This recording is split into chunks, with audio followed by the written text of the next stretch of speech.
धूम्रपान स्वास्थ्य के लिए हानिकारक है। चलो नशे पर वार करें। सबसे पहले खुद से शुरुआत करें। नमस्कार। विद्या भारती के आज के कार्यक्रम में आज कुछ नए आगंतुक हैं, नए विशेषज्ञ हैं, नए तरह की सोच है। आज के कार्यक्रम के अध्यक्ष प्रोफेसर मनोज दीक्षित जी हैं। प्रोफेसर मनोज दीक्षित जी शिक्षाविद हैं,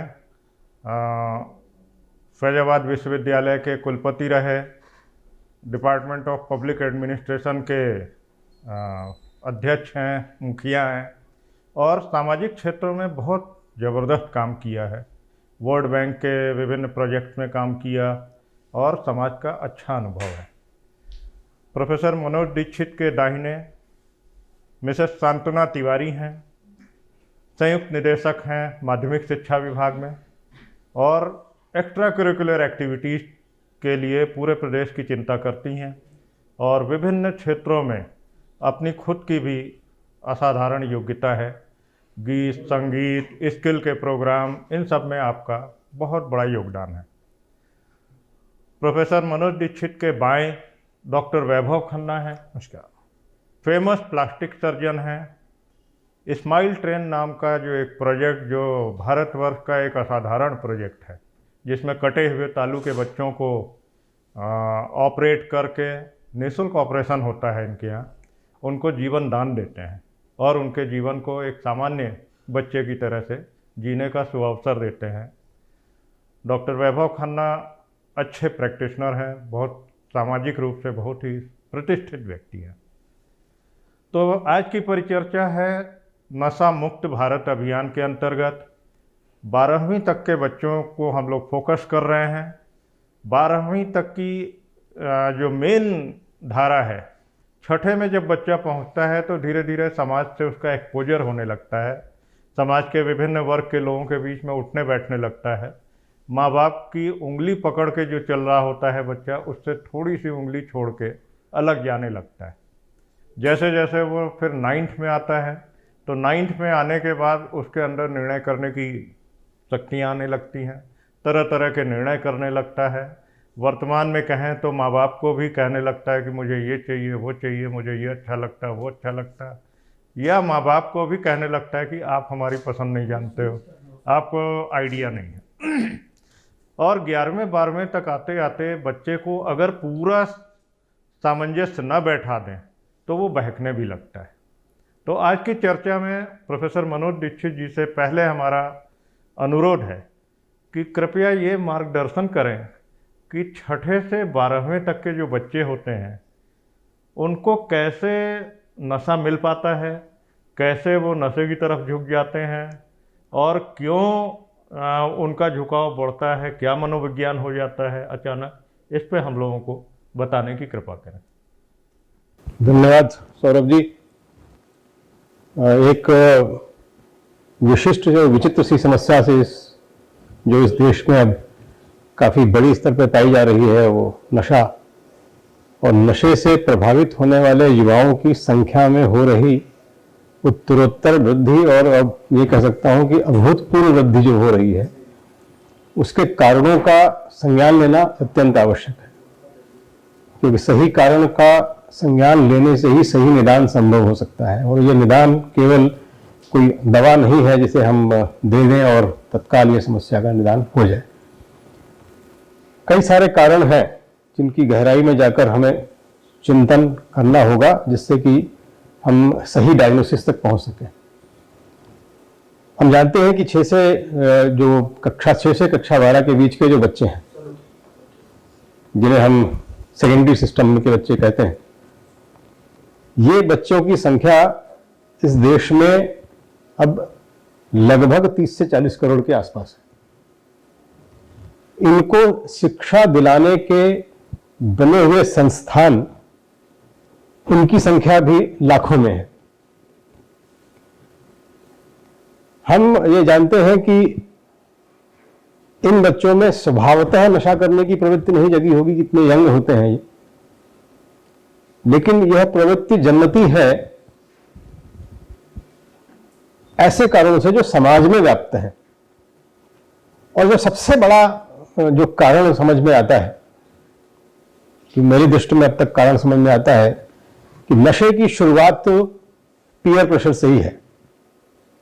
साथियों के साथ या साथियों के आग्रह, अनुग्रह, रैगिंग, परिचय के नाम पर यह एक प्रारंभ होता है। और नशा जिसे शब्द कहते हैं उसको अपने यहां व्यसन कहते हैं। व्यसन एक ऐसी लत है जिसके बगैर रहने में आपको कष्ट होता है, जिसके बगैर आप सामान्य व्यवहार नहीं कर पाते हैं। उसके बगैर जीना आपके लिए, आपको लगता है कि जीना ही मुश्किल है, मुहाल है, और इसलिए आप उसको किसी भी तरीके से प्राप्त करने की कोशिश करते हैं। यह व्यसन किसी भी फॉर्म में हो सकता है, किसी भी लत के रूप में हो सकता है। वो आवश्यक नहीं है कि वो केवल और केवल नशा ही हो। यह कह सकते हैं कि किसी भी चीज का नशा हो सकता है। और वो नशा जब उस प्रवृत्ति पर आपको लगता है, आपत्ति होती है, तो बच्चों में, किसी भी व्यक्ति में जो भी नशा करता हो, वो गीता का ये श्लोक है ना कि वो एक, जब आप किसी चीज पर रोक लगाते हैं तो क्रोध जन्म देता है। वो क्रोध से जन्म से फिर सम्मोहन होता है, सम्मोहन से फिर आपको उसकी इच्छा जागती है, उसके बाद मतिभ्रम हो जाता है, और मतिभ्रम से ही आपका चरित्र नाश होता है। ये एक सिंपल सी प्रोसीजर है। तो स्टार्ट तो इसका उसी सम्मोहन से ही है, जहां पर आपको उस प्रवृत्ति की तरफ कोई आकर्षित करता हो, कोई प्रेरित करता हो। इसको पुश नहीं किया सकता, इसको पुल अप्रोच कहते हैं। सामान्यतः लोग इसको प्रेरित कर कर अपनी ओर आकर्षित करते हैं। एक बार आप उसको आदत ले आए तो उस आदत से फिर आपको धीरे धीरे उसकी लत पड़ती है। लत के बाद आप उसको छोड़ नहीं पाते हैं, और उसको छुड़ाने की जितने भी प्रयास किए जाते हैं, उन प्रयासों में अगर परिवार और समाज की भूमिका स्पष्ट नहीं होती है तो वो छूटती भी नहीं है, बल्कि और अधिक विकृत होती चली जाती है। एक तमाम सारी स्टडीज हैं जो कि अब आपके सामने मौजूद है। मैं सबसे पहले तो प्रारंभ करता हूं उन चीजों से जिन्हें हम नशा मानते ही नहीं, लेकिन जिनकी लत पड़ चुकी है, जिसको डॉक्टर खन्ना इस बात को सब्सक्राइब करेंगे, जिसको एक नया पदार्थ जो हम लोगों ने अभी अपने खाने के पदार्थों में जोड़ा है, जिसको अजीनोमोटो कहते हैं। वो एक ऐसा टेस्ट डेवलप करता है जिसकी आपको लत लगती है, जो कि आजकल आपको जो मॉडर्न चिप्स और मॉडर्न जो बेकरी आइटम्स तमाम सारे आ रहे हैं, या जो ये लच्छे आ रहे हैं, इन सब में उसको बड़ी मात्रा में डाला जा रहा है टेस्ट डेवलप करने के लिए। हम जानते हैं कि इस चीज को एक बार आप अगर घर की बनाई हुई चिप्स खाएंगे, आप एक प्लेट से अधिक नहीं खा सकते हैं, लेकिन आप इस चिप्स को खाएंगे, आप पैकेट्स के पैकेट्स खा जाएंगे, आपका मन नहीं भरेगा, क्योंकि उसका टेस्ट जो आ रहा है वो नशे में कन्वर्ट हो रहा है। और आज ये स्थिति ये है कि उस पदार्थ की वजह से हमारे शरीर में विटामिन डी कम हो रही है, बच्चों के शरीर में होने वाली हड्डियों की बीमारियां बढ़ रही हैं, लेकिन आप बच्चों को चॉकलेट और चिप्स से दूर नहीं करा पा रहे हैं, आप मैगी और पिज्जा से दूर नहीं करा पा रहे हैं, क्योंकि ये एक नशे में कन्वर्ट हो गया है। ये भोजन का पदार्थ नहीं रह गया, ये नशे की मुक्ति में अगर आप जाएंगे तो शायद आपको यहां पर भी हिट करना होगा कि किन किन पदार्थों का प्रयोग हमें खाने में बंद करना होगा। आपको ध्यान होना चाहिए कि यूरोप में, अमेरिका में ये पदार्थों का प्रोडक्ट बैन है, ये भारत में ही प्रयोग किए जा रहे हैं और इनकी आदत पड़ रही है। इसके बाद आती है फिर जो जो जो नशीली चीजें हैं, विशेष रूप से स्टार्ट होता है तो सिगरेट से स्टार्ट होता है। सिगरेट के बाद फिर तंबाकू का प्रयोग होने लगता है और अधिक बढ़ने लग जाता है, तो उस तंबाकू के साथ मादक द्रव्यों का पदार्थ होने लग जाता है। पहले द्रव्य के रूप में आते हैं, फिर ड्रग्स के फॉर्म में आते हैं, और ये ड्रग्स अल्टीमेटली आपको डेथ तक ले जाती हैं। अमेरिका में 42% मृत्यु का कारण एडीआर है, एडवर्स ड्रग रिएक्शन। इतनी बड़ी संख्या में मृत्यु जो एक कारण से होने लगी हो, तो उस कारण का जब हमने संज्ञान ले लिया है तो निदान की आवश्यकता हमें पड़ेगी अवश्य। और इसको जितना यंग एज में हम रोक पाए, मैं इसको केवल एक मेडिकल प्रॉब्लम के रूप में बिल्कुल भी नहीं देखता। नशा मूलतः सांस्कृतिक कारणों से आ गया। संस्कृति का जितना प्रयोग कम होता गया, नशे का प्रयोग उतना ही बढ़ता गया। मैं एक आपको इंटरेस्टिंग एक्सपीरियंस बताता हूं। रामलीला की मंडलियों ने पंजाब में एक प्रयोग किया कि उन्होंने ढेर सारी रामलीलाएं कराई, गांव गांवों में रामलीलाएं कराई, और लोगों से इंकरेज किया कि आप अपने बच्चों से रामलीला कराइए। और वहां रामलीलाओं की मंडली आज काफी बड़ी संख्या में हो गई है। मेरा आग्रह उनसे ये था कि मैंने कहा क्यों रामलीला? बोले जो रामलीला में काम करते हैं बच्चे, वो ड्रग्स नहीं लेते, ऐसी प्रेरणा उनके अंदर से आ जाती है। इसलिए हमने सोचा है कि जितनी रामलीला बढ़ेगी उतनी ही ड्रग्स का प्रयोग कम होगा। ये उसका एक सांस्कृतिक पक्ष है, पहलू है, इसको जानना भी आवश्यक है। क्योंकि डिटॉक्सिफिकेशन या उसको उठाकर निगेशन करना या उनको उठाकर किसी अस्पताल में भर्ती करा देना, ये उस स्टेज पर होती है जब वो बिल्कुल उसके बगैर रहने की स्थिति में नहीं होते हैं, तब तक स्थितियां बहुत बिगड़ जाती हैं। मेरे कई मित्रों के बच्चे ऐसी स्थितियों में हैं जो इंडिपेंडेंटली रहे हैं। हॉस्टल्स एक हब बन गए हैं, स्कूल्स अपने आप में और उनकी विसिनिटी जो है एक हब बन गई है, जिससे जहां पर सबसे ज्यादा सप्लाई हो रही है। वो क्यों हो रही है सप्लाई? क्योंकि यंग माइंड रैशनल नहीं होता है, वो तार्किक रूप से सोच नहीं पाता है, वो उसके स्वाद के आग्रह से ही, पीयर प्रेशर से ही, ग्रुप में ही इसका प्रयोग प्रारंभ करता है और फिर उनमें से जो कमजोर होते हैं उसको दोबारा छोड़ नहीं पाते हैं और उसके लती बनते जाते हैं, आदती बनते जाते हैं और धीरे धीरे व्यसन में परिवर्तित होती जाती है और उसके अंदर फिर कॉम्प्लिकेशंस आते हैं जो कि मेडिकल प्रॉब्लम्स में कन्वर्ट हो जाते हैं, जिन्हें आप मेडिकली ही ट्रीट कर पाएंगे। बहुत स्टेज तक ये स्थितियां आप सामाजिक सांस्कृतिक कारणों से रोक सकते हैं। Awareness is one of them, लेकिन लॉजिकल माइंड नहीं होने से अवेयरनेस का प्रभाव कम पड़ता है। तो वहां पर हमें कुछ सख्ती और कुछ नरमी का एक संग्राम बताना पड़ता है, जिनमें उनके दुष्प्रभावों से को आपको बताना पड़ता है। हाँ, एक बड़ा कारण जो अभी जो मुझे नजर आने लगा है और मुझे लगता है कि इसके कारण से बहुत तेजी से इसका प्रयोग बढ़ा भी है, और वो एक कारण बना है जो जिसको हम सिनेमा पहले कहते थे, सिनेमा का प्रभाव। लेकिन सिनेमा साल में 300-400 जाते थे, लेकिन जो ओटीटी का प्रभाव पड़ रहा है कि ओटीटी अनरेगुलेटेड है, ओटीटी में इन चीजों पर कोई बैन नहीं है और भाषा का पोल्यूशन और जो दवाओं का प्रयोग, जो नशों का प्रयोग जो है, वो जिस लिबर्टी के साथ दिखाया जा रहा है, वो लिबर्टी आपके बेडरूम में पहुंची हुई है। उसके लिए आपको सिनेमा हॉल नहीं जाना पड़ता और वो लिबर्टी आपको एक अजीब सा माहौल दे रही है कि आप, लगता है कि जैसे नशा करने के बाद लगता ही है, आदमी को लगता है कि वो he is the king of the world, तो दुनिया का राजा हो गया हो, उसके ऊपर कोई नियंत्रण नहीं है, उसकी भाषा पे कोई नियंत्रण होने की आवश्यकता ही नहीं है।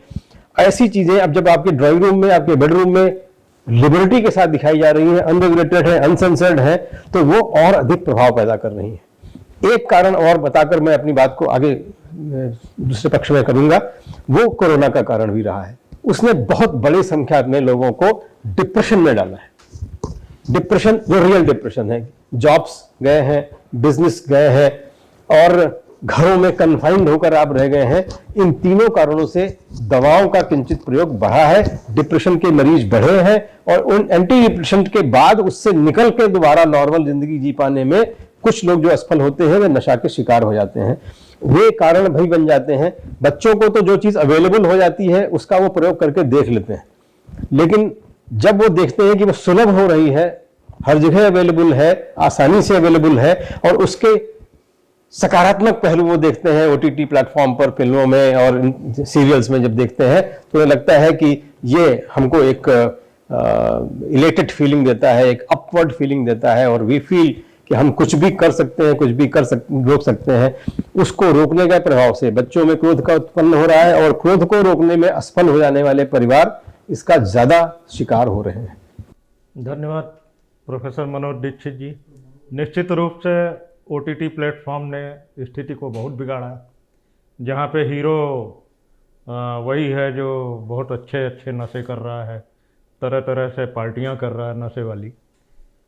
ये सारे जितने भी विषय आए, इनमें सबसे गंभीर जो आपने बताया, सांतना तिवारी जी आपसे उस पर भी मार्गदर्शन चाहिए कि जो बेकरी आइटम है, चॉकलेट है, पिज़्ज़ा है, इनमें जो तरह तरह के प्रोडक्ट मिलाए जा रहे हैं, एजिनोमोटो टेस्ट के लिए मिलाया जा रहा है, जिसको दुनिया भर में कैंसर जनरेटिंग के नाम पे बैन भी किया जा चुका है।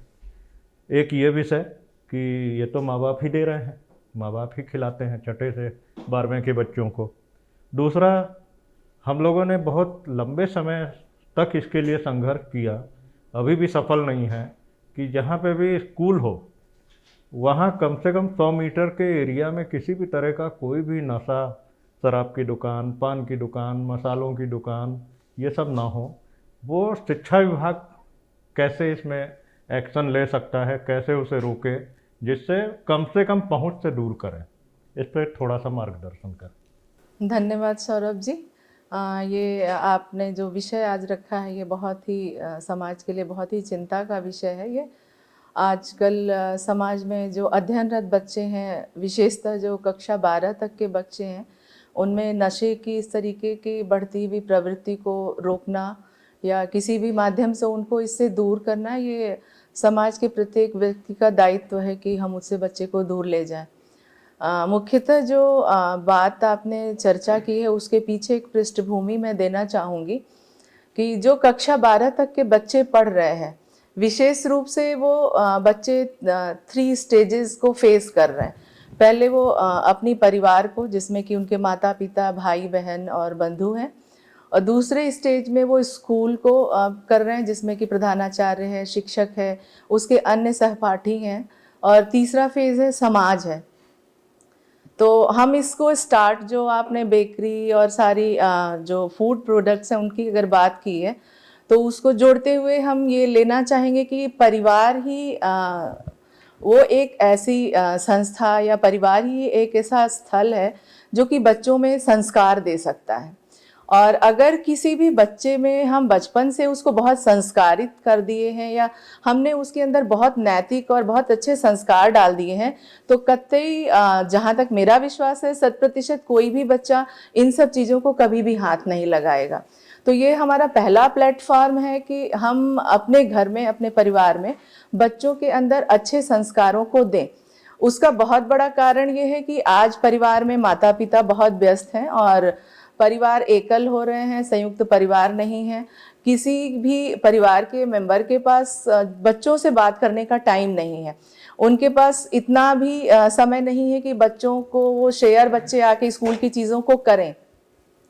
तो सारे पेरेंट्स या जो भी घर के लोग हैं, पहले दादी नानी होती थी, बड़े बुजुर्ग लोग होते थे, माता पिता व्यस्त है, तो बच्चे उनसे वार्ता करते थे और अपने मन की चीज़ों को कहते थे और वो उनको अच्छी शिक्षाएं देते थे, नैतिक शिक्षाएं देते थे, जो कि बहुत ही प्रभावकारी होती थी। और हमारे आपके बचपन में भी बहुत ऐसी कहानियाँ बताई गई हैं जो कि आज भी हम लोगों के लिए एक संजो के हम लोगों ने रखा हुआ है उसको आभूषण के रूप में, और वो हमेशा हर कदम पे हमारे काम देती हैं। तो परिवार एक बहुत अच्छा प्लेटफार्म है जहाँ पे बच्चों को संस्कार दिए जाने चाहिए, नैतिकता की शिक्षा दी जानी चाहिए। छोटा सा उदाहरण मैं दूंगी कि एक गवर्नमेंट विद्यालय में मैंने निरीक्षण किया। निरीक्षण के समय प्रिंसिपल ने एक बहुत ही ऐसा इशू उठाया। एक बहुत छोटी बच्ची थी, क्लास 8 की थी, और वो थिनर लेके रोज आती थी स्कूल में, और वो थिनर को स्मेल करती थी। उसको एक उसका नशा था, और वो थिनर कभी नेल रिमूवर के रूप में है, कभी किसी रूप में वो घर से लेके आती थी। उसके जब भी बैग्स वगैरह चेक किया स्कूल में, प्रिंसिपल ने निकाल दिया। फिर मैंने बोला कि आप इसके पेरेंट्स को बुला के बात करिए, तो पेरेंट को भी बुला के उन्होंने बात किया।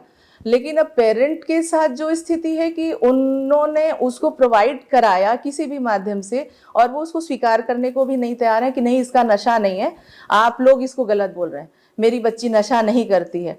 तो ये सब चीज़ें तो उसको परिवार से उन्होंने लिया। तो परिवार का बहुत महत्वपूर्ण रोल है। उसके बाद जब बच्चा स्कूल में जा रहा है तो शिक्षक का बहुत बड़ा दायित्व है कि उसके साथ संवाद बना के बच्चों के साथ रखें। संवादहीनता होने पर बच्चे अपनी बात शेयर नहीं कर पाते हैं शिक्षकों से, और दूरियां बनती जाती हैं। हम आपके समय में जब पढ़ते थे, कोई न कोई शिक्षक ऐसा होता था जिससे हम लोग अपने दिल की सारी बात कहते थे, और वो हमारी कमियों को भी जानता था, हमारी विशेषताओं को जानता था, और उस हिसाब से वो मोटिवेट करता था। नैतिक शिक्षा हर स्कूल में आवश्यक रूप से होनी चाहिए, जिससे कि बच्चों में इस तरीके की चीज़ों के प्रति एक दुर्भावनाएं आए और वो उससे दूर हों। और हर एक स्कूल में काउंसलर होना चाहिए। काउंसलर की स्थिति तब आती है जब इन सब चीज़ों से उठ के हम किसी समस्या में ग्रसित होते हैं, तो काउंसलर की स्टेज आती है। बाकी अगर विद्यालय में बच्चा निकला हुआ है तो एक पीयर प्रेशर, जैसा मनोज जी ने बहुत ही अच्छी बात उठाई गीता के माध्यम से, और रामायण में भी यही चीज़ें कही गई हैं, बिनु सत्संग विवेक न होई। तो सच्ची संगति, अच्छी संगत हमेशा जो है मनुष्य को आगे ले जाती है। इस तरीके की चीज़ें बच्चों के मन में डालने की ज़रूरत है, जिससे कि बच्चे दोस्ती अच्छी करें। तीसरा जो एस्पेक्ट है, बच्चे जहाँ पे जुड़ते हैं, वो समाज है। समाज में बहुत सारी चीज़ें हैं, सोशल मीडिया है, बहुत सारे अंकल आंटी हैं, बहुत सारी चीज़ें ऐसी हैं जो एक ऐसे प्लेटफॉर्म पे बच्चों को बहुत ही चीज़ें त्वरित रूप में लेने की जिज्ञासा होती है। आजकल बच्चों में धैर्य खत्म हो गया है। बच्चे बहुत ज़्यादा सोचते कि एक इंस्टेंट मिल जाए। उसी का एक बहुत अच्छा उदाहरण है कि इंस्टेंट मैगी 2 मिनट में आती है। तो बच्चे किसी भी चीज़ के लिए धैर्य नहीं रखते हैं। हमेशा बड़े बुजुर्ग सारे लोगों का ये समझाना होता था कि किसी भी चीज़ को धैर्यपूर्वक अगर किया जाता है तो धीरे धीरे चीज़ें समझ में आती हैं। बच्चों में निश्चित तौर पर तनाव है इस समय। प्रतियोगी परीक्षाएं दिन प्रतिदिन कठिन होती जा रही हैं और बच्चों में आपसी स्पर्धा बहुत ज़्यादा हो गई है। खुद की अपनी स्पर्धा तो नहीं है कि आज हमने इतना किया कल हम और अच्छा करें। वो आपस में एक दूसरे से इतनी स्पर्धा कर रहे हैं, इतना तनाव कर रहे हैं कि उस तनाव के लिए उनको कहीं से भी कोई माध्यम मिलता है जिससे अगर उनको लगता है कि हम अपने को रिलैक्स कर सकते हैं तो इस तरीके की ड्रग्स या दवाओं के चपेट में बच्चे आते हैं। और समाज में कुछ ऐसी कुरीतियां व्याप्त हैं जो कि इस तरीके के सॉफ्ट लोगों को ढूंढ रही हैं कि जो बहुत परेशान हैं, जिनको किन चीज़ों की आवश्यकता है तो उनको सर्व सुलभ है। इन सब चीज़ों को देखते हुए मुझे लगता है कि अभिभावक हैं, शिक्षक हैं, सब लोगों का एक बहुत ही गुरुतर दायित्व है कि बच्चों को किसी भी तरीके से इस तरीके की शिक्षा बचपन से ही दें, इस तरीके की उनके संस्कार अंदर से डालें कि इन सब चीज़ों से बिना किसी के बताए ही अपने आप उन्होंने दूरी बना लेनी है कि वो अच्छा नहीं है, उधर हमें नहीं जाना है।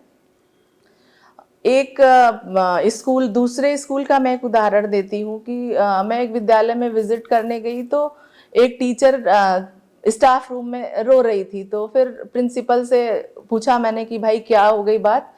तो उनके टीचर प्रिंसिपल ने बताया कि निबंध का एक पेपर था जिसमें कि इनके बच्चा भी उनका वहीं पढ़ता था और निबंध में ये था कि आप अगले उसमें अगर जीवन पाते हैं तो आप क्या बनना चाहते हैं। तो बच्चे ने लिखा था कि मैं अगले जीवन में मोबाइल बनना चाहता हूँ, क्योंकि मैं जब घर पे जाता हूँ तो मेरी मम्मी हमेशा मोबाइल में बिजी होती हैं, पापा हमेशा मोबाइल में बिजी होते हैं।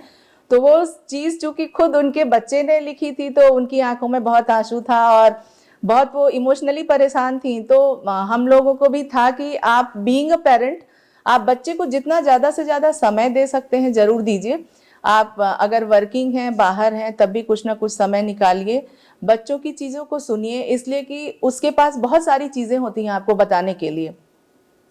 बच्चे अगर आपके बड़े हो गए हैं, कहीं जॉब भी कर रहे हैं, तभी अगर वो शाम को घर पे लौट के आते हैं तो उनके पास बहुत सारी चीज़ें शेयर करने के लिए होती हैं कि आज मेरे ऑफिस में ये हुआ, ऐसा हुआ, या मैं पढ़ रहा हूँ तो मेरे शिक्षक ने ऐसा कहा, या मुझे दूसरे बच्चे ने ऐसा कहा, या ये चीज़ आज मुझे बहुत अच्छी लगी। तो मुझे लगता है कि इन सब चीज़ों को या बच्चों को नशे में ढकेलना या बच्चों को नशे की लत लगना, जो इस तरीके की ये प्रवृत्ति बहुत ज़्यादा समाज में अब बढ़ रही है, उसके पीछे बहुत बड़ा कारण ये है संवादहीनता।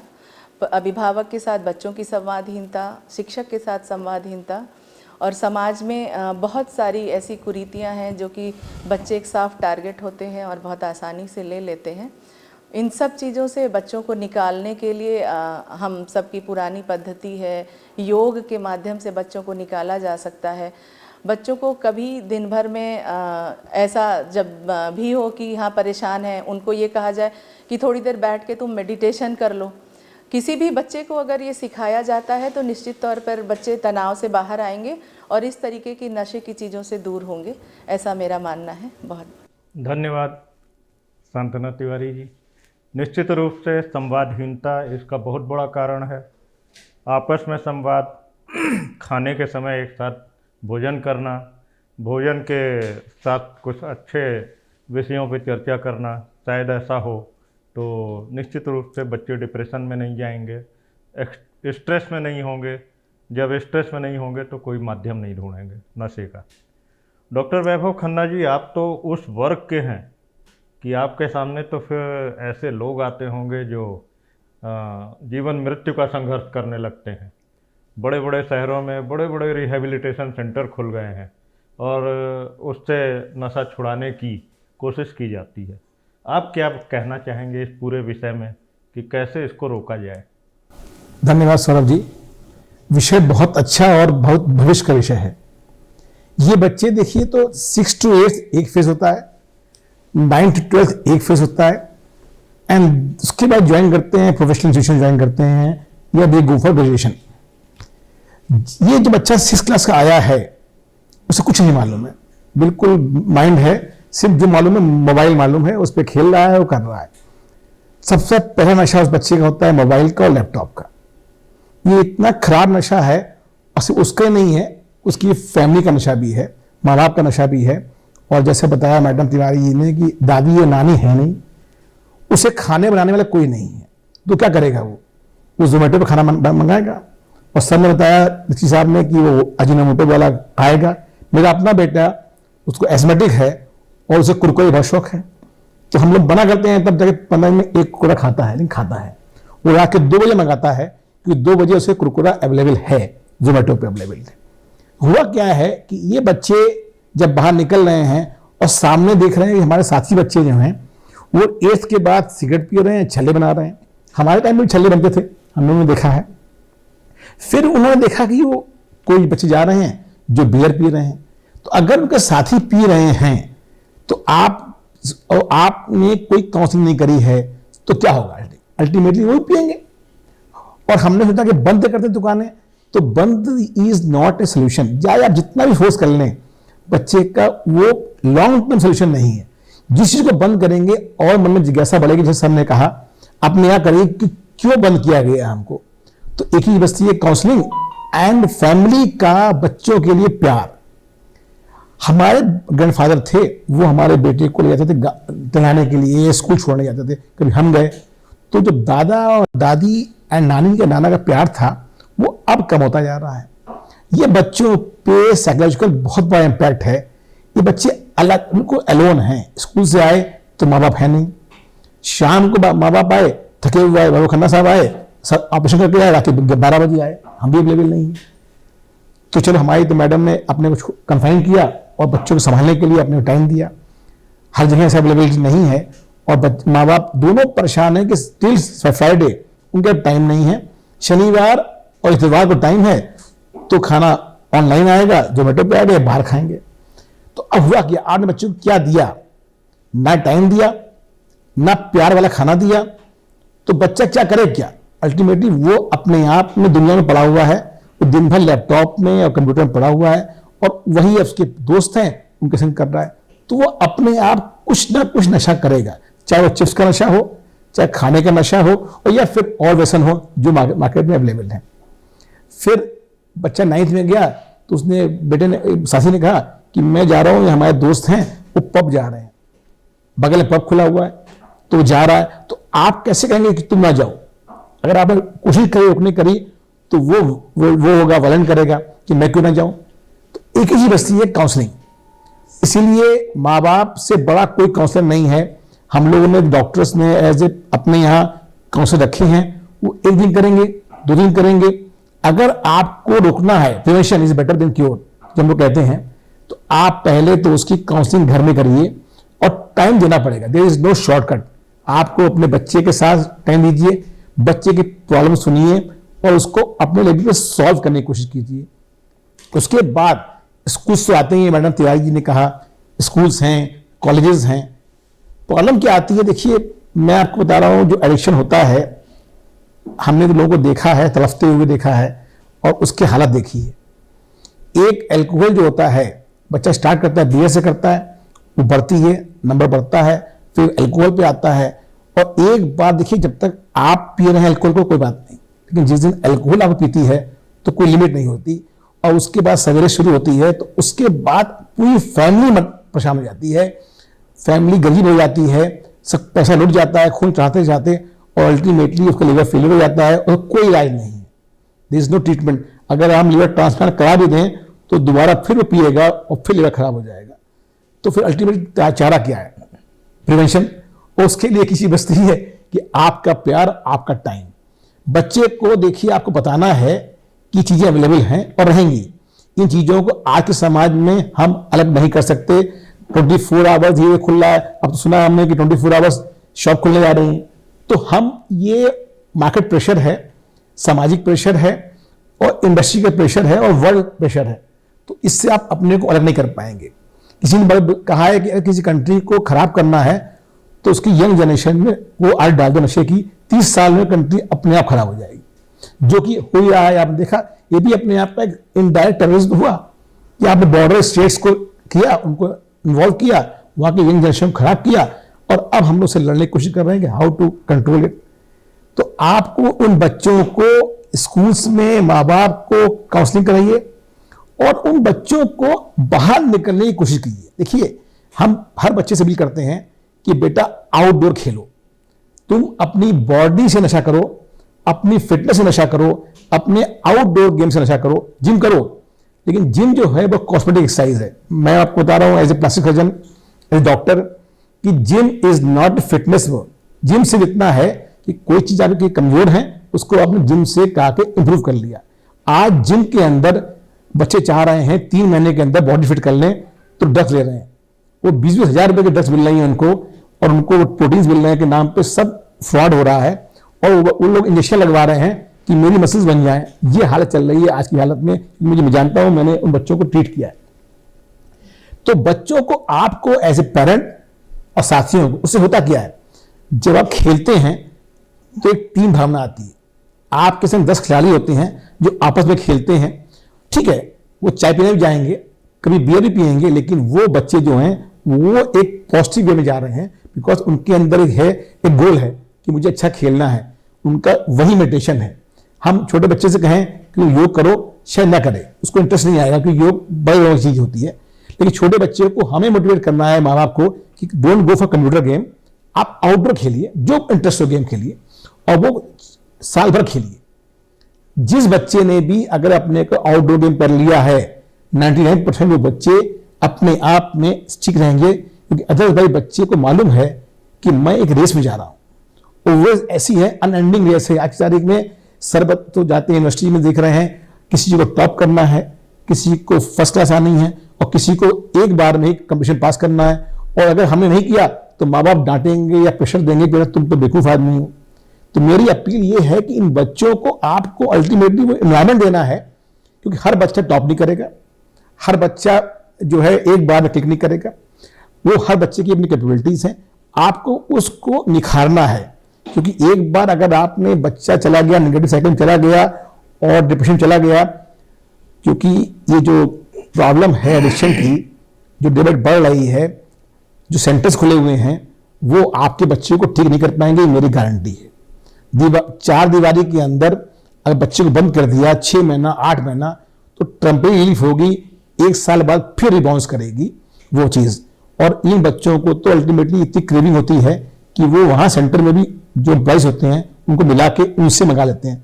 आफ्टर वो बच्चे एम्प्लॉय हैं जिनकी तनख्वाह 10,000 रुपए है, उनको 5,000 मिल रहे हैं तो क्यों नहीं देंगे?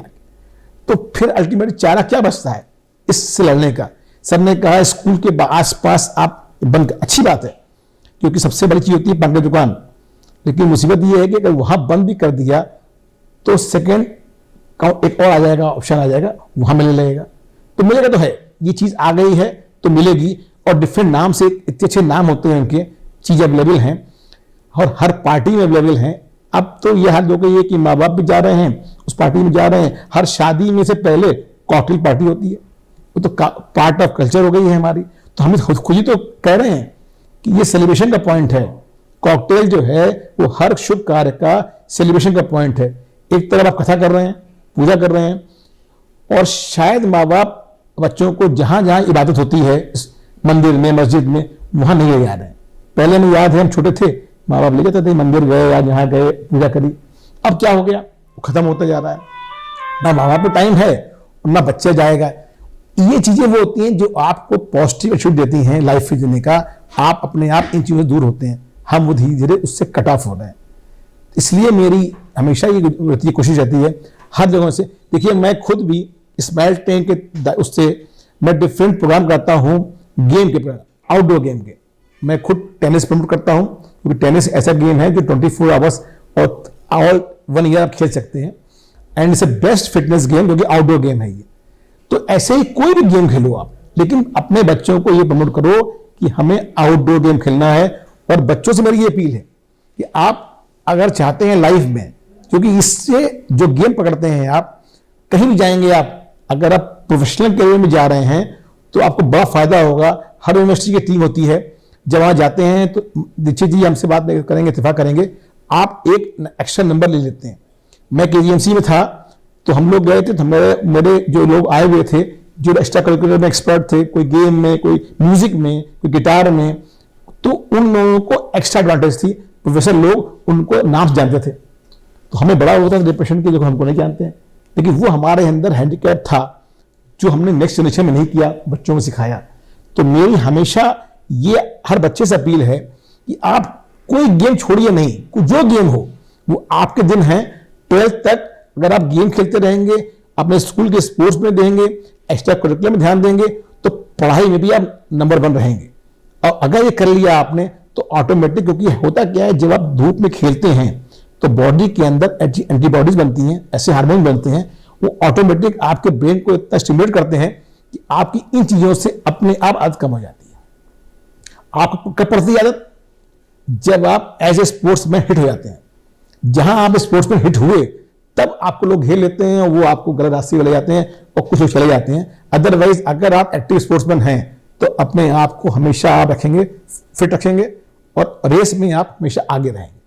तो इस सब चीजों से करने से ही आप देखिए, इन सब चीजों से जो नशा है, क्योंकि ये नशा एक फैक्ट है, हो चुका है, और इसको हमें अगर फोर्सली बंद करेंगे तो नहीं हो पाएगा सर जी। इसको हमको काउंसलिंग करके और लोगों को इसके बैड इफेक्ट बता के कि ये करोगे तो बैड इफेक्ट होंगे। ठीक है, कभी आपके बच्चे ने कभी बियर पी ली तो ऐसा कोई अपराध नहीं, के लिए जहर नहीं है, पिए, क्योंकि उसके लोग पी रहे हैं, वो पी सकता है, लेकिन उसको मालूम होना चाहिए क्या पी रहे हैं और इससे क्या खराब इफेक्ट हैं। अगर बच्चे को मालूम है, काउंसलिंग है, वो कभी भी उस रास्ते पे नहीं जाएगा। और जहां आपने उसको टाइम नहीं दिया, बच्चे काउंसलिंग नहीं करी, बच्चा अपने अंदर है, अंदर पड़ा हुआ है, कोई पूछने वाला नहीं है। हमारे इतने रिश्तेदार जानने वाले सबके होते हैं जो इसके शिकार हो चुके हैं, बिकॉज माँ बाप को टाइम था नहीं और बच्चे उसके शिकार हो चुके हैं, और दादी दादा है नहीं, वो अलग रह रहे हैं और आप रह रहे हैं। तो या तो वो पुराना वाला प्यार बढ़ाइए, वो शायद आना मुश्किल होगा, तो एक ही चारा बचता है कि फिर बच्चे को अपने माँ बाप को ही टाइम देना पड़ेगा, तो कोई दूसरा चारा नहीं है। कोई बाहर का आदमी, कोई काउंसलर आके आपको प्यार दे दे, सॉरी, वो ड्यूटी कर लेगा, अपनी फीस दे देगा, काम कर लेगा, देना टाइम आपको पड़ेगा, कोई उसका शॉर्टकट नहीं है। धन्यवाद डॉक्टर साहब। निश्चित रूप से बच्चे अगर खेल कूद में, एक्स्ट्रा करिकुलर एक्टिविटीज़ में, किसी भी तरह की नेटिव स्किल में, इसमें काम करने लगें तो उनका दिमाग ज़्यादा अच्छा चलता है, वो अपने आप को बहुत अच्छा महसूस करते हैं, परफॉर्म करने लगते हैं तो परफॉर्मेंस का एप्रिसिएशन भी आता है, लोग बड़ाई करते हैं, उससे भी प्रभाव आता है। तो पहला राउंड जो हम लोगों ने चर्चा की, इसमें बहुत सारी चीज़ें ऐसी निकल के आ गई जो अभी तक विचार में नहीं थी, जैसे मोबाइल का नशा, लैपटॉप का नशा, दुनिया भर की फास्ट फूड का नशा। और वास्तव में ये नशा एक ऐसा बॉर्डर लाइन केस है कि कब ये नशा है और कब ये बीमारी सामान्य एक पार्टी है। तो प्रोफेसर मनोज दीक्षित जी, आपसे ये एक आग्रह है कि आज़ादी का शताब्दी वर्ष जब हमारा होगा 2047, तो अगले 25 साल के लिए क्या रोड मैप बने जिससे ये भी क्लियर रहे कि हम बच्चों को टेक्नोलॉजी से भी दूर नहीं कर सकते, हम बच्चों को मॉडर्न लाइफ स्टाइल से भी दूर नहीं कर सकते, और क्योंकि परिवार एकल हो गए, जैसे शांतना तिवारी जी ने बताया, तो एकल परिवार में बहुत सीमित समय भी हो गया। तो इन सारे कंस्ट्रेंट के बीच में ऐसा क्या रूपरेखा बनाई जाए, क्या कोड ऑफ कंडक्ट बनाया जाए जिससे हम समाज को नियंत्रित भी कर सकें और किसी भी तरह से हम नशे से मुक्त हो सकें। आपने एक ऐसा यक्ष प्रश्न पूछा है कि जिसका उत्तर नहीं मिलने पर देश और समाज नष्ट हो जाएगा, और जिसका उत्तर मिलना आसान नहीं है।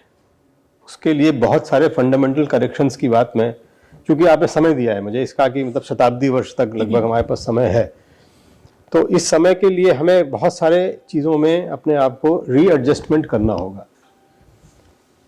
कहीं से शुरुआत करनी होगी, तो सबसे पहली शुरुआत, जैसा हम सभी पैनलिस्ट ने बात को एग्री किया है, कि परिवार पहली पाठशाला बननी होगी। जो आपकी पहले से पाठशाला हुआ करती थी वो नष्ट हुई है। So first set of education जो होता था, फर्स्ट सेट ऑफ लर्निंग जो होती थी, वो परिवार के अंदर होती थी, जिसका एक पूरा का पूरा प्रकल्प हम लोग परिवार प्रबोधन से चलाते हैं। वो इसलिए ही चलाते हैं क्योंकि परिवार की पहली पाठशाला ही आपको, जिसको सांत्वना जी ने कहा कि कल्चरल वैल्यूज कौन देगा, संस्कार कौन देगा, संस्कार कॉलेज नहीं देगा, संस्कार परिवार ही देगा। संस्कार की पाठशाला ही अपना परिवार है, अपना समाज है, जो जहाँ से संस्कारित करके बच्चे को स्कूल तक पहुँचाएगा। तो पहला काम तो हमें परिवार प्रबोधन या परिवार को प्रशिक्षण या परिवार को इन्वॉल्व करने का एक पूरा का पूरा मैकेनिज्म डेवलप करना पड़ेगा कि बच्चा स्कूल में आए इसके पहले परिवार सुशिक्षित हो सके। और वो परिवार हैंड टू हैंड, हमारे पास स्कूल में बच्चा कितने घंटे रहेगा, 6 घंटे रहेगा, लेकिन बाकी के 18 घंटे जो उसके हैं वो परिवार और समाज के पास ही हैं, और वहाँ से उसके बिगड़ने की संभावनाओं के लिए समय ज़्यादा है स्कूल के मुकाबले। स्कूल तो एक बाउंड्री के अंदर होता है, वहाँ तो आप कुछ भी कर सकते हैं, शायद प्रयोग भी कर सकते हैं, लेकिन सारे प्रयोग परिवार ही कर पाएगा, समाज ही कर पाएगा, जो कि उसके साथ चल पाएंगे। ये एक पहला कार्य है। दूसरा कार्य, मैं विद्या भारती का ही जो आपका मूल सेंटेंस लिखा हुआ है, सा विद्या या विमुक्तये, हमको अपनी जो शिक्षण प्रशिक्षण की व्यवस्था है उसको आमूल चूल बदलना होगा। राष्ट्रीय शिक्षा नीति ने इस बात की चर्चा की है, इन कारणों की चर्चा की है, और उन कारणों के ना ठीक होने पर स्कूल हमारे लिए आनंद का विषय नहीं रह जाते हैं। और जब स्कूल आनंद का विषय नहीं रह जाते हैं तो वे हमारे लिए किसी प्रकार का प्रमाण पत्र देने लायक भी नहीं बचते हैं। वो एक कट थ्रोट कंपटीशन का एक साधन बन गए हैं। आज की तारीख में सांत्वना जी रोज इस बात को झेलती होंगी कि 90% के बच्चे के पिता और माता को रोते हुए देखना, ये हम लोगों ने इस जनरेशन में आकर देखा। ये कौन सा कंपटीशन हमने पैदा कर दिया है कि आप 99% पर भी दुखी हैं। 100% का मतलब है कि बच्चा परफेक्ट हो गया है, तो फिर हमने पढ़ाया क्यों? तो ये एक अजीब सी मैकेनिज्म हमने डेवलप की है कि विद्या को अंदर से बाहर को निकालने की जो हमारी पारंपरिक मैकेनिज्म है वही आपको शांति दे सकती है, और इसके अलावा कोई शॉर्टकट नहीं है। हम जब तक ये सोचेंगे कि विद्या हम दे रहे हैं बच्चे को, तब तक वो हमेशा उससे रिएक्ट ही करेगा और उससे अजीब अजीब के परिणाम पाने की कोशिश करेगा। वो उसके बस की नहीं है।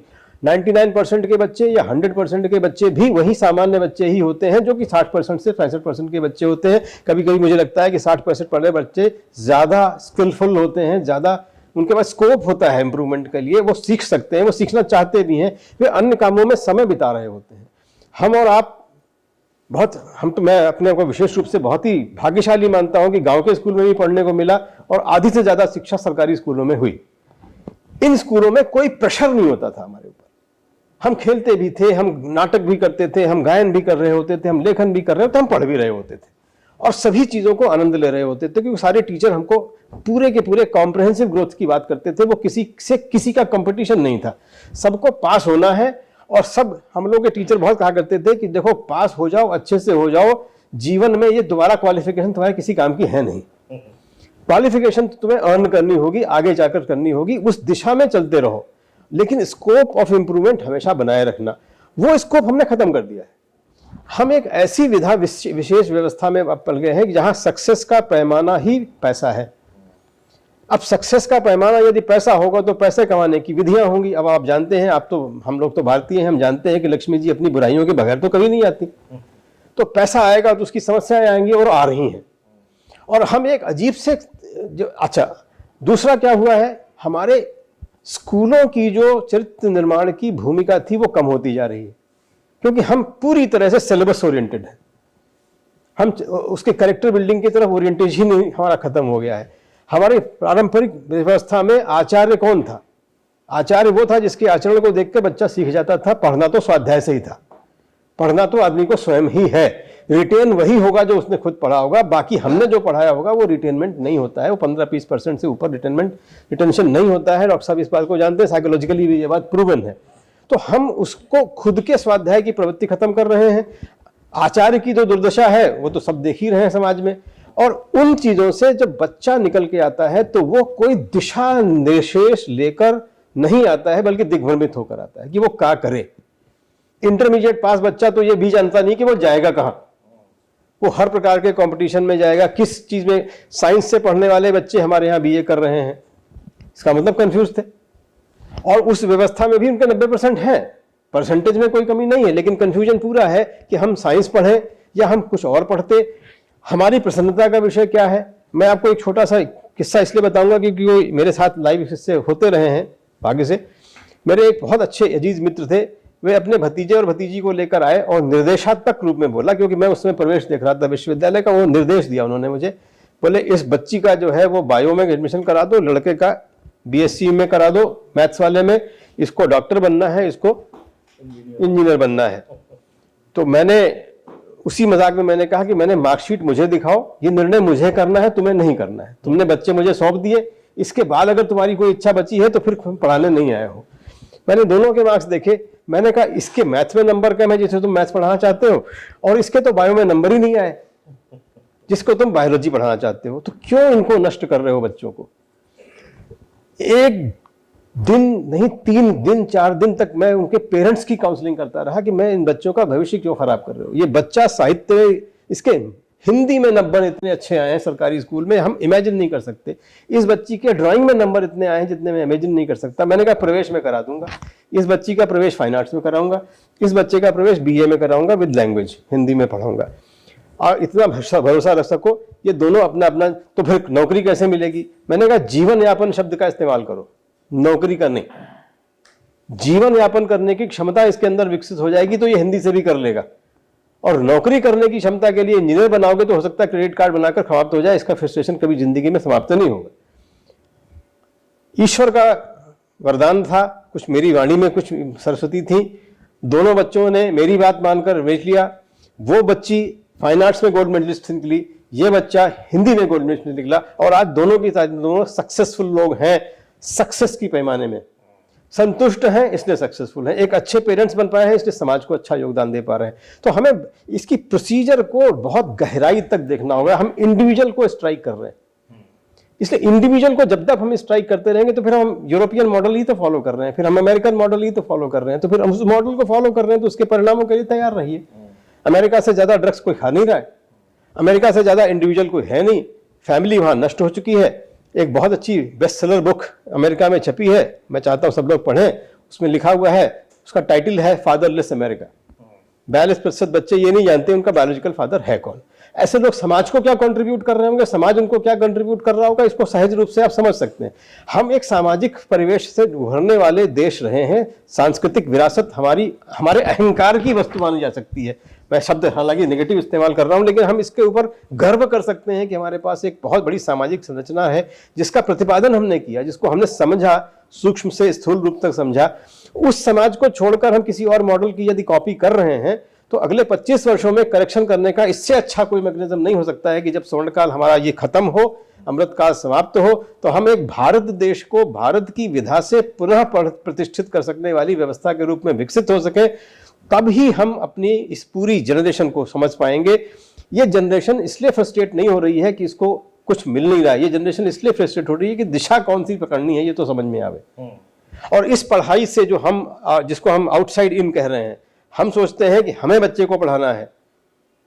आपकी व्यवस्था यह है कि बच्चे को पढ़ना है, और हम पढ़ाने के चक्कर में उसके पढ़ने की क्षमता को ही समाप्त कर दे रहे हैं। और आप ये देख लीजिए, आज की तारीख में जितने बड़े साहित्यकार हैं वे अपने मूल प्रोफेशन को छोड़कर आए हैं। वो चाहे आप चेतन भगत का नाम ले लीजिए, चाहे प्रसून जोशी का नाम ले लीजिए, चाहे आप किसी का नाम ले लीजिए, ये सभी लोग हैं। अमीश का नाम ले लीजिए, बैंकर से साहित्यकार बन गया, क्योंकि बनना साहित्यकार था, बैंकर बनना पड़ा था किसी कारण से। तो इन चीजों को अगर हम स्पष्ट दिशा दे पाए, ग्रोथ को करने पाए, हम स्कूलों को आनंद की वस्तु बना सकें, जिसको हम लोगों ने एक शब्द इस्तेमाल करना बंद कर दिया है जिसको वर्कशॉप कहते थे, कार्यशाला। हमने 2 शब्दों का इस्तेमाल बिल्कुल बंद किया है। मुझे आग्रह है कि आपके माध्यम से सभी में बन जाए। एक तो यह है कि प्रशिक्षण, और दूसरा कार्यशाला। प्रशिक्षण मानव का नहीं हो सकता, मानव को स्वयं में अपने आप प्रस्फुटित होना होता है। यह व्यवस्था प्रशिक्षण की अंग्रेजों ने हमें दी क्योंकि वो चाहते थे कि हम उतना ही करें जितना वो चाहते थे, और हम उसी में फंस के रह गए। प्रशिक्षण पशुओं का होता है क्योंकि उनकी प्रेडिक्टेबिलिटी है। एक स्टिमुलस डालेंगे, उससे क्या प्रेडिक्टेबल बिहेवियर आएगा ये आप पशुओं में कर सकते हैं, लेकिन मानव में एक स्टिमुलस से क्या रिएक्शंस आएंगे इसका कभी प्रस्फुटन हो ही नहीं सकता। इसको आप कभी भी क्वांटिफाई नहीं कर सकते, इसलिए उसको करना भी नहीं चाहिए। उसको प्रस्फुटित होने की क्षमता विकसित करें। हमने यही किया था पहले, इसलिए हम बन पाए यहाँ तक। अब हमें फिर से वही करना है, क्योंकि यही समय है कि हम उसको कर पाए। 1823 का सर्वे आपको जब बताता है कि आप 100% शिक्षित देश थे, उससे हम घटे ही हैं, हम बढ़े कहाँ? घटे क्यों हैं? क्योंकि हमने वो व्यवस्थाएं तोड़ दी और नई व्यवस्था में हमने कॉपी की किसी की। एक किताब मैं जरूर सजेस्ट करता हूं, सभी से सजेस्ट करता हूं, बच्चों को भी सजेस्ट करता हूं, बड़ों को भी सजेस्ट करता हूं। रादर 2 किताबें हैं, बड़ी आनंददायक किताबें हैं। एक किताब धर्मपाल जी की है जो हम सभी को सजेस्टिव है, द ब्यूटीफुल ट्री, जिसमें उन्होंने ये बताया है कि भारत की 19th सेंचुरी के प्रारंभ तक की शिक्षा व्यवस्था कैसी थी और कितनी व्यापक थी। उसी किताब को पढ़कर एक अंग्रेज को भी बुद्धि आई और उसने भी एक बड़ी मजेदार किताब लिखी, टूली नाम है उस किताब, उस ऑथर का। उसने किताब लिखी the man who uprooted the beautiful tree. उसने अपने ऊपर इंग्लैंड की शिक्षा व्यवस्था पर, पारंपरिक शिक्षा व्यवस्था पर यह पुस्तक लिखी और उसने लिखा कि अगर हमने भारत से सीखा नहीं होता तो हमारे यहाँ शिक्षा व्यवस्था इतनी व्यापक कभी हो ही ना पाती। हमने भारतीय शिक्षा व्यवस्था से सीखा, हमारे लोगों ने जाकर वहां से सीखा, हमने उस मेंटरिंग और मॉनिटरिंग मेथड का इवोल्यूशन भारत से किया और हम व्यापक शिक्षा व्यवस्था इंग्लैंड में दे पाए, सस्ती शिक्षा व्यवस्था इंग्लैंड में दे पाए। ये हमारा आग्रह भारत से ही पूरा हो पाया। भारत ने क्या किया उस समय? किया क्या? भारत को जो दिया गया वो मैकॉले मेथड दिया गया कि सरकार पोषित शिक्षा और सरकार वांछित शिक्षा हमने सबको पकड़ा दी और एक जैसी शिक्षा सबको देते चले गए। आप समझ सकते हैं कि 7 लाख विद्यालय वाले देश में 5 लाख से अधिक विद्यालय बंद हुए अंग्रेजों के समय में, और जब हम आजाद हुए तो हम लगभग अशिक्षित देश थे, 36% साक्षरता की दर लिए हुए देश थे। हमने खोया है, पाया नहीं है इस शिक्षा व्यवस्था से। इसलिए इसका हमें, दूसरा शब्द मैं कह रहा था कार्यशाला, कार्यशाला की जगह हमने शब्द इस्तेमाल करा है आनंदशाला। यदि उस व्यवस्था में आपको आनंद नहीं आया है तो आप उसका रिटेंशन 0 करके आओगे, और हम लोग ऐसा वर्कशॉप में होते देखते हैं। हमने वर्कशॉप खत्म की और लोग खुश होकर चले गए कि ये काम खत्म हुआ, अब हमें कुछ नहीं करना है, क्योंकि हमें उसमें आनंद आया ही नहीं, हमने उसे अपना माना ही नहीं। तो इन दोनों पर, यानी मेथोडोलॉजिकल करेक्शन और हमें सिलेबिकल करेक्शंस और इस पूरे इकोसिस्टम को बदलने की आवश्यकता है। और 25 वर्षों में शिक्षा व्यवस्था और शिक्षा प्रणाली और शिक्षा के मंदिरों की व्यवस्था को यदि हमने करेक्ट कर लिया तो यह नशे की समस्या भी समाप्त होगी और ज्ञान की जो पिपासा जो बढ़नी चाहिए थी वो भी बढ़ जाएगी। इससे ही ये रिलेट होती है, इससे ये भरती है, इसी से ये रुक पाएगी। ये हम बाहरी कारणों से, आवरणों से इसको नहीं रोक सकेंगे। ये जिसको हम कहते हैं कि अगर हम जड़ पर नहीं पहुंचे तो हमारी डायग्नोसिस सही हो ही नहीं सकती। ये एक होम्योपैथिक का डॉक्टर होना पड़ेगा आपको कि जो घंटों सवाल पूछकर ये तय करता है कि आपकी बीमारी की जड़ कहाँ है, और एक दवा से आप वो ठीक होना शुरू हो जाते हैं, क्योंकि जड़ पर वार करना होगा। ये जड़ यहाँ है।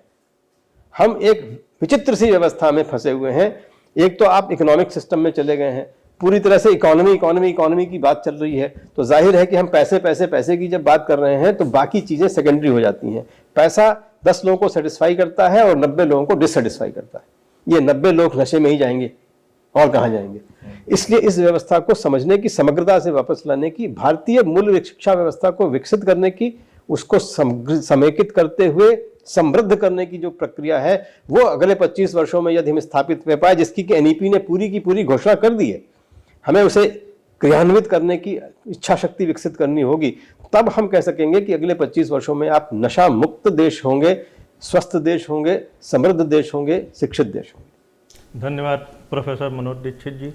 निश्चित रूप से जो आपने रोड मैप बताया, ये रोड मैप अगर अभी से इम्प्लीमेंट होना शुरू हो जाए तो हर वर्ष हम कुछ सुधार करते हुए इस स्थिति पे आएंगे। आपसे अनुरोध है कि इस रोड मैप पे हमें कुछ बोल्ड पॉइंट्स देने की कृपा करें, जिससे उन बोल्ड पॉइंट्स को हम पूरे समाज के बीच में सर्कुलेट कर पाएँ।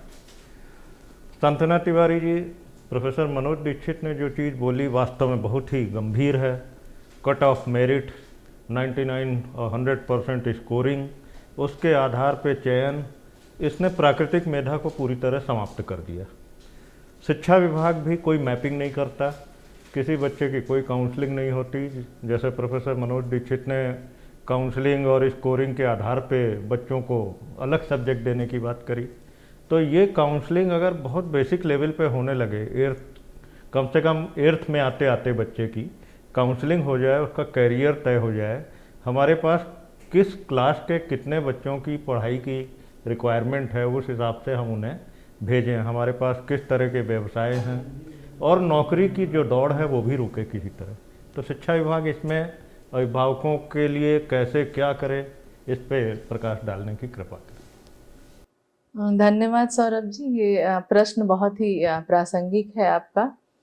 और निश्चित रूप से जो सरकारी व्यवस्था है उसमें काउंसलिंग के लिए हर स्कूल में साइकोलॉजिस्ट होते हैं जो कि इस तरीके के बच्चों के मनोभावों के लिए काउंसलिंग करते हैं। और कैरियर काउंसलिंग के लिए नई योजनाएं भी सरकार की नीति में है, जिस पर सरकार काम कर रही है। और इस पे पूर्व में भी चर्चा हुई है आप सब लोगों से कि हम एक स्टेज, अभी हम 9th के लेवल पे हम लोग कैरियर काउंसलिंग की बात बच्चों की कर रहे हैं। चूँकि क्लास 8th तक तो बच्चों को वही सामान्य तौर पर एक खेलने कूदने और साथ पढ़ाई करने की एक उम्र होती है। जब कैरियर की बात आती है तो वो क्लास 9th के सिलेबस के साथ एक कैरियर की भी चिंता बच्चों और अभिभावकों के बीच में होती है।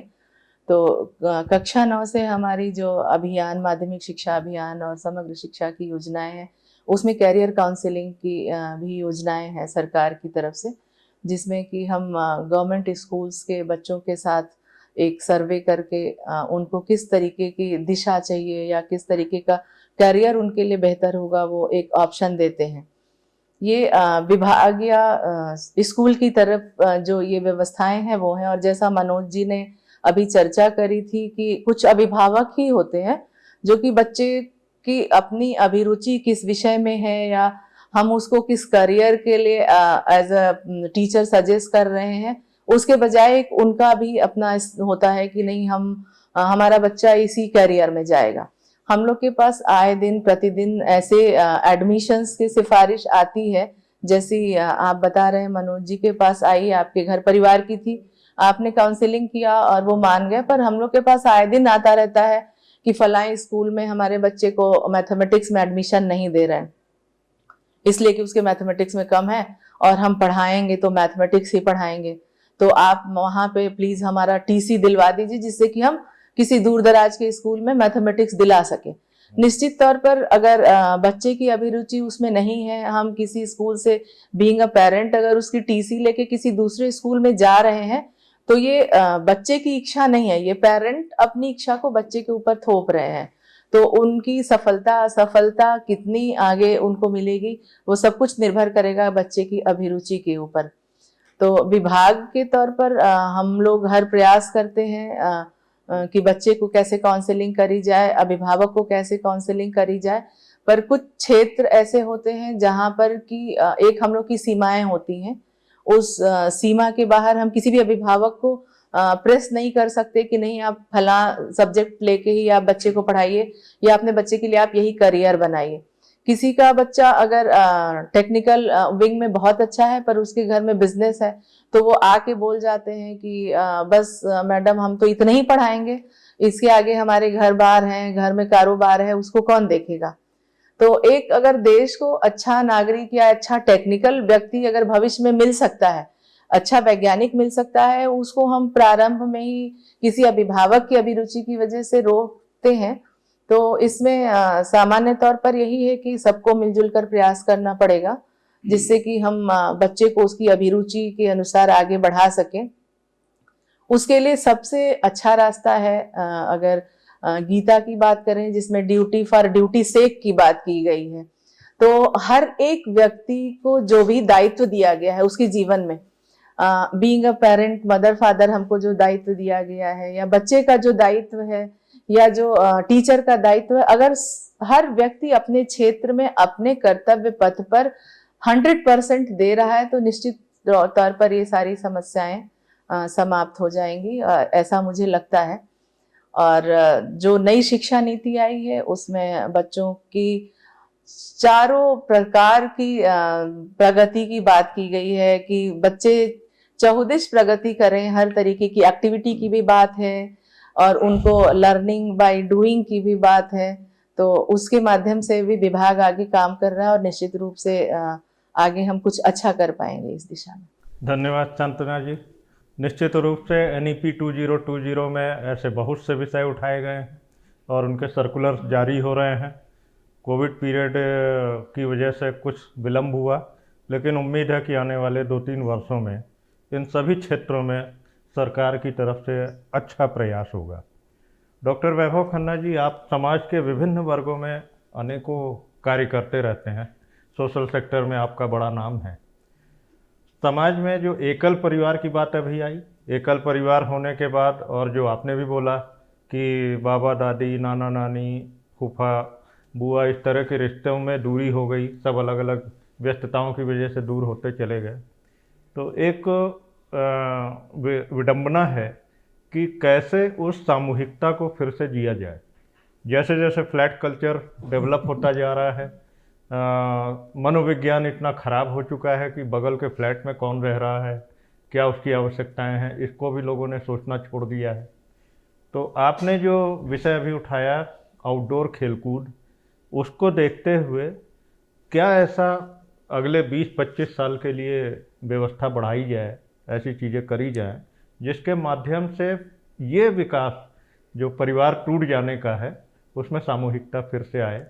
और अस्पतालों का इसमें डॉक्टरों का क्या योगदान हो सकता है, क्योंकि डॉक्टर आज भी भारतीय समाज का सबसे बड़ा ब्लाइंड फेथ का प्रोफेशन है। जब मरीज आपके पास आता है तो पेरेंट्स या उसके जो अटेंडेंट हैं वो यही बोलते हैं, डॉक्टर साहब जो आप ठीक समझो वो करो। तो इसमें आपकी राय चाहिए। बहुत अच्छी बात कही आपने। देखिए, एक अच्छी खुशखबरी ये है कि माननीय प्रधानमंत्री जी ने 3 चीजों पर ध्यान दिया है। पहला दिया है नशे पे, जो हम लोग बात कर रहे थे। दूसरा दिया खेल के ऊपर, उन्होंने बहुत बड़ा अभियान चलाया है। और तीसरा दिया है इंफ्रास्ट्रक्चर ऑफ एजुकेशन, कि स्कूल का हम कैसे वातावरण अच्छा कर रहे हैं। देखिए, हुआ क्या, जो सर बता रहे हैं, जब स्कूल्स थे, हर स्कूल के पास अपना एक खेलने की सुविधा थी, खेलने का इंतजाम था। और हुआ क्या, आज स्कूल आए, वहां लैंड भी नहीं बची, तो स्कूलों में खेलने की व्यवस्था ही नहीं है। और रोज उसके ऐड आते हैं अखबार में कि इस स्कूल के इतने लोगों ने टॉप किया, और माँ बाप चाहता है कि हमारे बच्चे यहीं पढ़े, क्योंकि यहाँ पे लोग 99% इतने लोग आए हैं, और खुश हो जाते हैं। जबकि हमारे हिसाब से वो व्यवस्था है ही खराब। आज तक आपने किसी बड़े स्कूल का दून का कोई ऐड नहीं देखा। क्यों नहीं देखा? क्योंकि वो चाहते नहीं कि बच्चे का 99% आए। दे वांट कि मेरा बच्चा होलिस्टिक बन जाए। जो होलिस्टिक अप्रोच है, यही रियल पढ़ाई है। और उन स्कूलों में मुझे मालूम है कि वो कारपेंटिंग सिखाते हैं, गार्डनिंग भी सिखाते हैं और खेती भी सिखाते हैं। उनका लैंड है, लोगों को अलॉट करते हैं क्लब के हिसाब से, जो पहले व्यवस्था थी। तो हमारा सिर्फ एक ही उद्देश्य होता है, और जो हमारी सरकार भी चाह रही है कि हम इन बच्चों को, देखिए फ्लैट तो आएंगे सर, अब वो फ्लैट से आप नहीं हट सकते क्योंकि इतनी महंगाई बढ़ गई है, लैंड है नहीं, और फ्लैट में इतनी व्यवस्था नहीं है कि सब लोग रह सकें। तो वो फैमिली न्यूक्लियर हो चुकी है, उसको हम लोग वापस नहीं ला पाएंगे, जितना मैं देख रहा हूं। तो रास्ता निकालना पड़ेगा बीच का। वो रास्ता ये है कि माँ बाप को ही टाइम देना पड़ेगा, जो नहीं दे पा रहे। वो सबसे इजी उपाय है कि माँ बाप, ठीक है रेस है, वो लोग पैसे की रेस में भाग रहे हैं, पैसा कमा रहे हैं, वो कमा बच्चों के लिए रहे हैं, ऐसा नहीं है। वो जो जोड़ रहे हैं वो अपने परिवार बच्चों के छोड़ रहे हैं, लेकिन उससे हो क्या रहा है कि बच्चा हाथ से निकल रहा है। तो अगर हम थोड़ा सा बैलेंस कर लें, पैसा भी जरूरी है और बच्चा भी जरूरी है, कि माँ बाप को अपने बच्चे को सैटरडे संडे को टाइम देना पड़ेगा। और बच्चे को एक जितनी व्यवस्था हो रही है अब, उसमें स्पोर्ट्स हर जगह डेवलप हो रहा है, हर कॉलोनी में डेवलप हो रहा है और हर फ्लैट के अंदर डेवलप हो रहा है। उससे फर्क ये है कि बच्चे ग्रुप में खेल रहे हैं। तो जब ग्रुप में खेलेंगे या हम लोग एडल्ट खेलेंगे तो आपकी आपस में बातचीत बढ़ती है।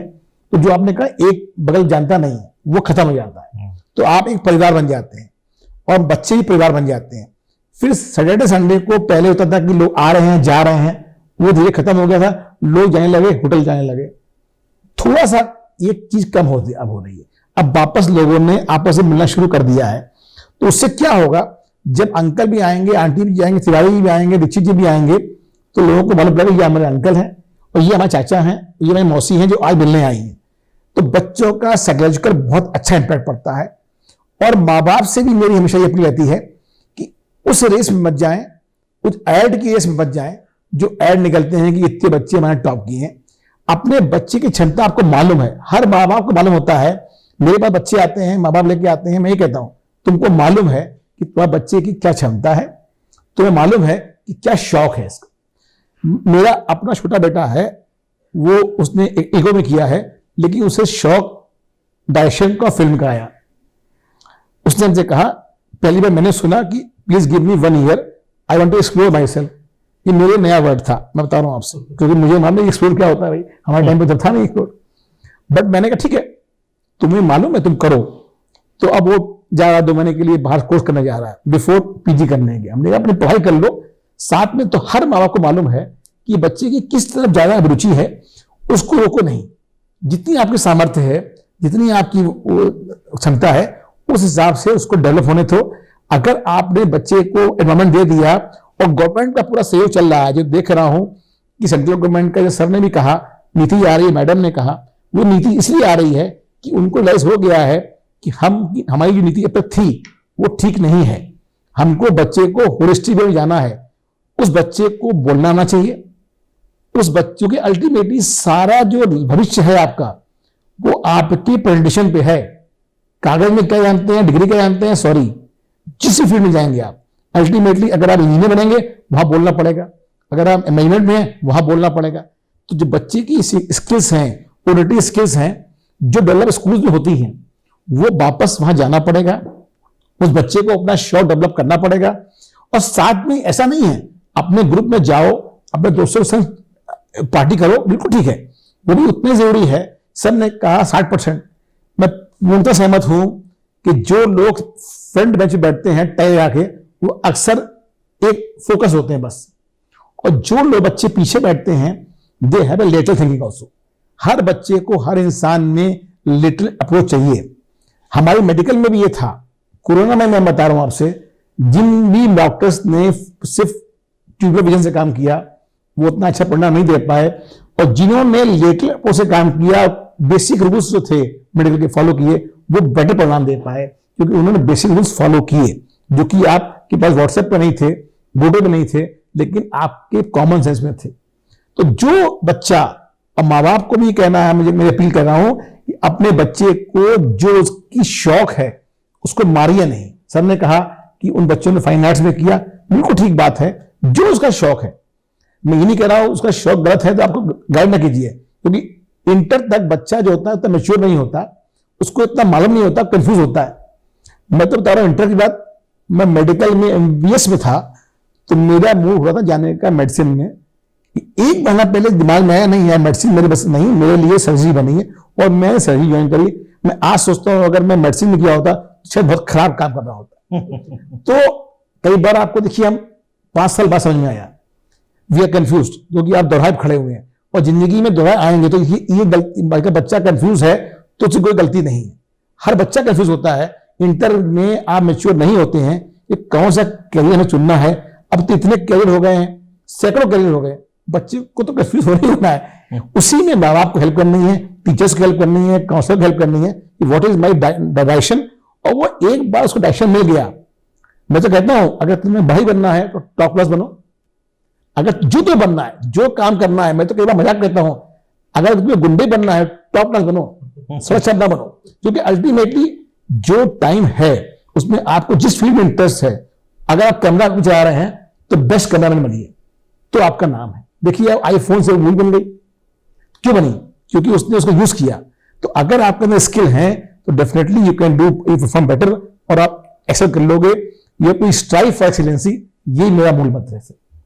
धन्यवाद डॉक्टर साहब। तो जो भी अभिभावक इस परिचर्चा को देख रहे हैं, ब्रॉडकास्ट से जुड़े हुए हैं, उन लाखों अभिभावकों को आज की परिचर्चा से बहुत सारी अच्छी जानकारियां मिली। निश्चित रूप से आप बच्चे की प्राकृतिक मेधा को पहचानें, उसके अंदर जो नैसर्गिक स्वभाव है, नैसर्गिक योग्यता है, जो उसके अंदर ईश्वरीय प्रदत्त गुण हैं, उनका विकास करिए। और इतने बड़े देश में, इतनी बड़ी आबादी के बीच में नौकर मत तैयार करिए, एंटरप्रेन्योर बनाइए, उनको अपनी विधा का मास्टर बनाइए। और जैसा डॉक्टर वैभव खन्ना ने कहा कि कुछ भी करे वो अपने चरम तक पहुंच सके, रुचि होगी तभी पहुंचेगा। तो आज के इस परिचर्चा को हम लोग यहीं समाप्त करते हैं। अगली परिचर्चा अगले हफ्ते इसी समय कुछ अन्य विशिष्ट लोगों के साथ पुनः यहीं पे हम मिलेंगे। तब तक के लिए धन्यवाद, नमस्कार।